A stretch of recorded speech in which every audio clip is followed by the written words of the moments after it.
this league, and I'm sure a lot more would have loved to be there if they were in Indianapolis, and I think that's the most powerful thing is. The Indiana Fever walked into Minnesota with the weight of the season crushing down on them. 5 players were already sidelined before tip-off: Caitlin Clark, Sophie Cunningham, Khloe Bby, Sydney Coulson, and Arie MacDonald. That's nearly half the roster gone. Not to mention that Odyssey Sims, their emergency guard pickup, limped onto the floor just to give them a fighting chance. It was survival basketball from the opening tip.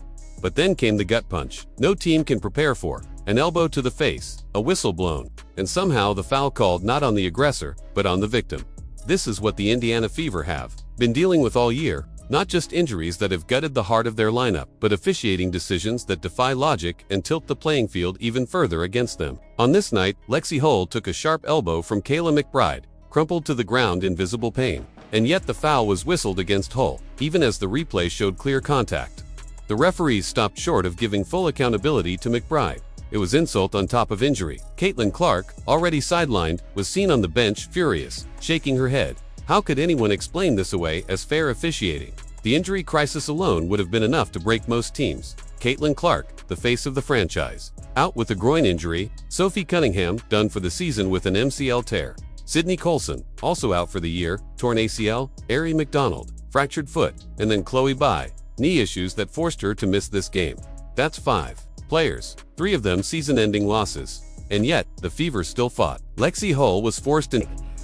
You know, she's one of the main leaders inside our locker room, if not the leader in our locker room. To marathon minutes again, logging 37 the game before and scoring 23, because there was no one else left to take that load. Kelsey Mitchell, the lone superstar standing, poured in 26 points, breaking down traps and swarming defense, trying to drag her team to the finish line, but the cracks are obvious. The Fever are playing with a roster stitched together by hardship contracts. She Petty signed off the street, dropped 16 points, and looked like she'd been with the team all year, because she had to.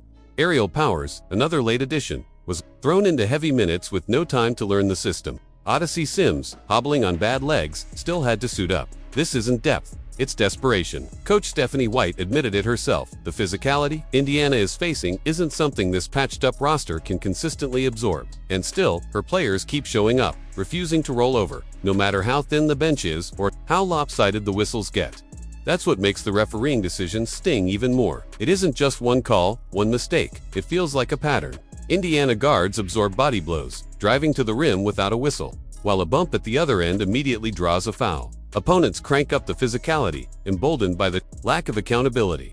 When McBride's elbow knocked Hull down and the foul went the other way, fans erupted online. As well, like you can feel that when you're out on the court, and that's what you need to be. Clips were replayed, slowed down, shared everywhere. The outrage wasn't just about one play, it was about months of simmering frustration. Fever players already dropping like flies from injuries, and now officials seemed comfortable piling on with calls that left Indiana punished for simply standing their ground. And yet, instead of folding, the Fever dug in.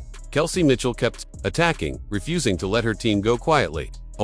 Boston battled through doubles, bump after bump, still anchoring the paint and fighting for rebounds that kept Indiana alive. Petty gave them scoring off the bench. Powers hustled through. Every possession, Hull played through pain. They didn't collapse, even when it would have been understandable. They fought tooth and nail against a team with more talent, more depth, and, on this night, more help from the officials. But the reality is stark. Indiana sits at 19-18, clinging to the 8th seed, with just a 1-game cushion over Los Angeles. But I'm way happier where I'm at now. Is good. Only 7 games remain, and the schedule is brutal. Seattle, Golden State, Chicago, Los Angeles, none of them will offer mercy. Without Clark, every possession feels disconnected. Mitchell and Boston can carry stretches, but without a true floor general orchestrating the offense, everything looks harder than it should be. That's why all hope is pinned on Caitlin Clark's return. And finally, there was a flicker of light. In Minnesota, Clark was seen back on the practice court. Not cleared yet, but moving, dribbling, shooting. Her presence alone lifted the energy of the team. Fans flooded social media with every clip, dissecting her footwork, her speed, her body language, desperate for signs she might return before the playoffs. Stephanie White herself said she hopes Clark will be back before the regular season ends. And when she returns, But you want to make it hard as heck for other people to come in here to game. To full practice, that's the sign the wait is over. Clark doesn't just score, she transforms the Fever. She opens the floor, makes defenses collapse, creates easy looks for Boston and Mitchell, and settles the chaos. Without her, Indiana looks like a team just trying to survive. With her, they look like a playoff contender. That's why her comeback isn't just about another player returning from injury. It's the difference between clinging to the 8th seed or falling out of the postseason entirely. But here's the question. Can even Caitlin Clark overcome all of this? Can one player rescue a team shredded by injuries and battling questionable officiating every single night? Can her presence alone shift the balance when everything seems stacked against them?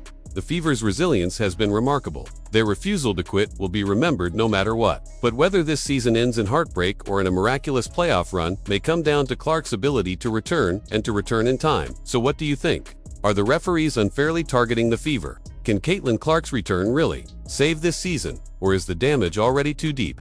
And is Indiana's fight enough to overcome the deck that seems so obviously stacked against them?